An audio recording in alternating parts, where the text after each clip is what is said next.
Pare um instante. O que você vai ouvir agora pode mudar sua vida. Palavra de fé. Pastor Samuel Vieira. Lucas capítulo 19. Vamos ler todo o texto de 1 a 10. Lucas capítulo 19, versículo 1 a 10. A palavra de Deus diz: entrando em Jericó, atravessava Jesus a cidade. Eis que um homem chamado Zaqueu, maioral dos publicanos e rico, procurava ver quem era Jesus, mas não podia por causa da multidão, por ser ele de pequena estatura. Então, correndo adiante, subiu a um sicômoro a fim de vê-lo, porque por ali havia de passar. Quando Jesus chegou àquele lugar, olhando para cima, disse-lhe: Zaqueu, desce depressa, pois me convém ficar hoje em tua casa. Ele desceu a toda pressa e o recebeu com alegria. Todos os que viram isto murmuravam, dizendo que ele se hospedara com um homem pecador. Entre mentes, Zaqueu se levantou e disse ao Senhor: Senhor, resolvo dar aos pobres a metade dos meus bens, e se em alguma coisa tenho defraudado alguém, restituo 4 vezes mais. Então Jesus lhe disse: hoje houve salvação nesta casa, pois que também este é filho de Abraão. Porque o Filho do Homem veio buscar e salvar o perdido. Esta é a palavra do Senhor. Meus queridos irmãos, eu gostaria de pensar hoje com vocês nessa frase de Jesus. Todos vocês conhecem muito bem a história de Zaqueu. E Zaqueu era um homem rico, Zaqueu era um homem que tinha um cargo importante publicamente falando. Ele era maioral dos publicanos, ele não era apenas um publicano, um coletor de impostos, mas ele era o homem que era o chefe da Receita Federal em Jerusalém, com uma implicação tremenda, porque nós já não gostamos da Receita Federal. Mas lá naquela situação a coisa era complicada demais, porque a Receita arrecadava dinheiro não para o Estado judeu, mas arrecadava para o Império Romano que estava dominando naqueles dias a Judéia. E então o que aconteceu? Esse homem era o maioral. Os publicanos, eles eram tão rejeitados publicamente que as mães ensinavam aos filhos que quando um publicano passasse na rua, eles mudassem de lado com sinal de repúdio, cuspindo no chão. Era assim que eles faziam. Então Zaqueu tinha um problema muito sério de aceitação pública, de reconhecimento público. Ele era considerado traidor.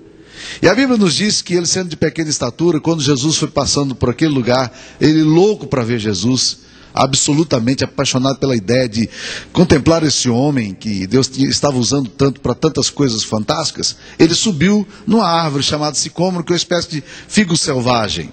E ele subiu nesse sicômoro e ficou ali. Ele disse: aqui dá para eu ver, porque sendo ele pequeno, baixinho, não tinha muita chance.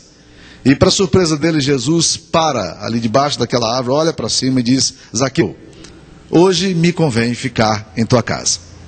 Eu acho essa frase maravilhosa. Jesus disse: me convém ficar na tua casa. Eu quero ficar, eu preciso ficar. É conveniente para mim estar contigo. A conveniência de Deus em estar na casa de alguém. Já parou para pensar nisso? Que Deus acha conveniente estar na minha casa e na sua casa? Que Deus tem absoluto interesse em estar governando a minha e a sua casa? Mateus capítulo 15, a palavra de Deus nos fala de uma mulher, a Ciro-fenícia, que já tinha o contrário. Ela era dominada, a casa dela era dominada e a filha dela era dominada por um espírito maligno. Eu me lembro algum tempo atrás, e não faz muitos anos, Sara e eu já estávamos morando aqui em Anápolis, e nós fomos a um casamento muito chique aqui em Anápolis. O casamento não foi feito num templo, foi feito num local muito específico, e tudo foi ornamentado com muitíssimo gosto, as coisas eram de primeira qualidade, tudo era muito nobre, o governador do estado estava ali, e eu fui convidado para realizar essa cerimônia. Quando chego ali naquela cerimônia, eu disse da necessidade da gente abrir a porta da casa da gente para Jesus entrar. Eu falei: é interessante que muitas pessoas abrem as portas da sua casa para orixás entrarem, para entidades malignas entrarem, para Exu entrar, para Iemanjá entrar, para Ogum entrar, mas para Jesus não entram. E foi uma reação tão violenta de uma mulher que estava sentada numa mesa próxima à da minha esposa, que essa mulher, ela deu um gemido endemoniado, um negócio estranho. Ela fez, e bum, bateu na mesa, né? Eu disse: É assim mesmo, porque quando o poder de Jesus se manifesta, a reação é assim mesmo. Mas é interessante como as pessoas são capazes de aceitarem espíritos malignos na sua casa, mas não são capazes de convidar Jesus para estar na casa e reconhecer Jesus como Senhor da sua família. A Bíblia diz: convém a mim estar na tua casa. Jesus está falando aqui para Zaqueu: eu quero estar na tua casa. Desce, porque nós precisamos juntos caminhar para esse lugar. Esse lugar da tua privacidade, esse lugar do teu coração, esse lugar da tua vida, essa dimensão individual da sua fé. Nós precisamos aprender a acolher Jesus em nossa casa. A experiência com Jesus não é uma experiência pública, mas é uma experiência privada do meu coração, na relação que eu preciso ter com Jesus. E esta é a base, na minha mente, essa é a base da circuncisão no Antigo Testamento. Quando Deus ordena o povo no Antigo Testamento, dizendo: vocês vão circuncidar os filhos de vocês ao 8º dia, porque os seus filhos são meus, eles me pertencem, a casa sua é minha. O compromisso e o vínculo que eu faço com você não é apenas com você, mas é com sua família. Crê no Senhor Jesus, será salvo tu e tua casa.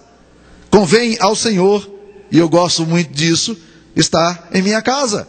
Desce depressa, Zaqueu, pois me convém estar em tua casa. Receber Jesus em nosso lar é a estratégia dele para nos resgatar. E isso é maravilhoso.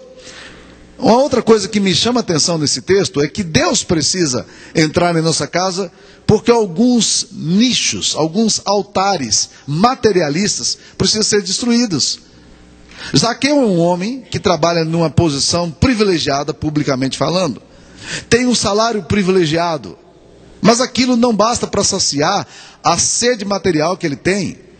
Ele ainda tem que fazer outras coisas. Ele precisa roubar das pessoas de quem ele cobra os impostos. E nesse momento acontece uma coisa muito interessante, porque Zaqueu, fazendo mau uso da função, quando ele se depara com Jesus, ele agora percebe que Jesus desmascara as atitudes travestidas de profissionalismo dele, e ele se vê pego, sem Jesus falar uma palavra, porque Jesus não o censura. Jesus não diz: ó, cara, tu está muito safado, você precisa mudar a sua vida. Não, você não vê absolutamente Jesus tocando na questão ética de Zaqueu. Mas a luz de Jesus faz isso. Ela destrói em nós aquilo que era a nossa segurança. Nesse momento, Zaqueu tem uma reação interessante. Zaqueu se levanta, no versículo 8, dentro da sua casa, e diz: eu resolvo dar aos pobres a metade de meus bens. E se em alguma coisa tenho defraudado alguém, eu quero restituir 4 vezes mais. O que é interessante é que nem a lei do Antigo Testamento exigia que esse tipo de restituição fosse feito. A lei dizia que quando você roubava alguma coisa, você deveria procurar a pessoa para restituir o que você roubou. Se você roubou um animal, você restitui um animal. Mas aqui nesse caso ele está dizendo: eu vou restituir 4 vezes mais. O que é isso, meus irmãos? Quando o Evangelho invade o nosso coração, quando o Espírito de Deus entra na nossa casa, as reservas, as fortalezas, os bunkers que nós temos, caem por terra. Zaqueu se vê agora nu diante de Jesus, e ele diz: eu quero destruir esse altar. Eu tenho percebido que o dinheiro tem se tornado para mim um problema muito sério e me distanciado do Senhor. E eu vou dar metade dos meus bens aos pobres, e se em alguma coisa eu tenho defraudado alguém, quero restituir 4 vezes mais. Eu vou rever minha contabilidade. Eu vou rever as notas que eu tenho, porque eu vou mudar minha conduta. Então Jesus precisa entrar na nossa casa, porque é uma conveniência do próprio Deus, e ele precisa entrar na nossa casa para destruir os altares e os nichos que a gente faz, que são reservas espirituais que estão impedindo muitas vezes da gente se aproximar do Senhor e da vida de Deus. Agora o texto afirma mais que Deus precisa entrar na nossa casa para que haja salvação. Olha que frase fantástica no versículo 10. O filho do homem, no versículo 9. Hoje houve salvação nessa casa, pois que também este é filho de Abraão, porque o filho do homem veio buscar e salvar o perdido. Eu particularmente gosto muito desse versículo 10. O filho do homem veio buscar e salvar o perdido. Deixa eu te dizer por quê. Porque eu tenho um péssimo senso de direção. Quando eu tenho que viajar para outros lugares, graças a Deus tem GPS agora, mas eu sou péssimo. Eu me lembro bem de uma história que se tornou muito conhecida na minha outra igreja lá nos Estados Unidos, de um pastor que foi pregar na nossa igreja. Eu fui buscá-lo no aeroporto. Não fazia muito tempo que eu estava em Boston, e quando eu fui buscá-lo no aeroporto, eu, por alguma razão, confundi 93 Norte com 93 Sul. E quando eu saí do aeroporto, eu peguei a 93 Sul ao invés de pegar a 93 Norte. E a 93 Sul acabou me levando para dentro, eu percebi que eu estava perdido. Quando eu voltei, eu já voltei caindo no centro de Boston. Trânsito parado, ninguém andava, e eu comecei a rodar no centro de Boston. Literalmente, eu vi que eu já tinha passado por um único lugar, cerca de 5 vezes. Eu não sabia mais onde é que eu estava. Eu gastei 3 horas para voltar para minha casa num percurso que eu levaria 20 a 25 minutos. Eu não tenho senso de direção. Aliás, ovelha nenhuma tem senso de direção. Já perceberam isso? Quando Jesus nos chama de ovelha, Ele está dizendo para nós: vocês são cabeça dura. Vocês não sabem para onde vocês vão. Vocês agora querem ser minhas ovelhas, porque eu sou o pastor de vocês. E é interessante porque Jesus, nessa hora aqui, Ele fala: o Filho do Homem veio buscar e salvar perdido. Perdido é gente que não tem mais senso de orientação. Perdido é gente que não sabe exatamente onde é o norte, onde é o sul. E nós precisamos de Jesus para que Jesus possa nos nortear. Para que Ele possa dizer: é por aqui que vocês devem ir. Vocês estão perdidos. Eu preciso dar orientação para vocês. Existem famílias, existem corações que estão absolutamente perdidos porque os valores de Deus na sua história se perderam. As referências se perderam. Olha o que diz o profeta Isaías no capítulo 5, versículo 20. Ele fala assim: ai dos que chamam mal bem e ao bem mal, que põe o amargo por doce e o doce por amargo, a luz por escuridão e as trevas por luz. Olha que confusão.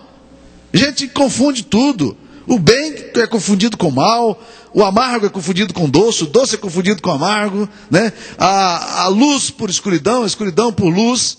Jesus, ai destes. Então Jesus vem dar a direção. Ele vem dizer: não, aqui não é o caminho. E corrigir distorções na nossa educação familiar, nas nossas concepções, orientar gente confusa, gente sem norte. A Bíblia fala exatamente disso. A Bíblia fala: há caminhos que aos homens parecem ser bons, mas no final são caminhos de morte. Gente perdida não sabe para onde vai.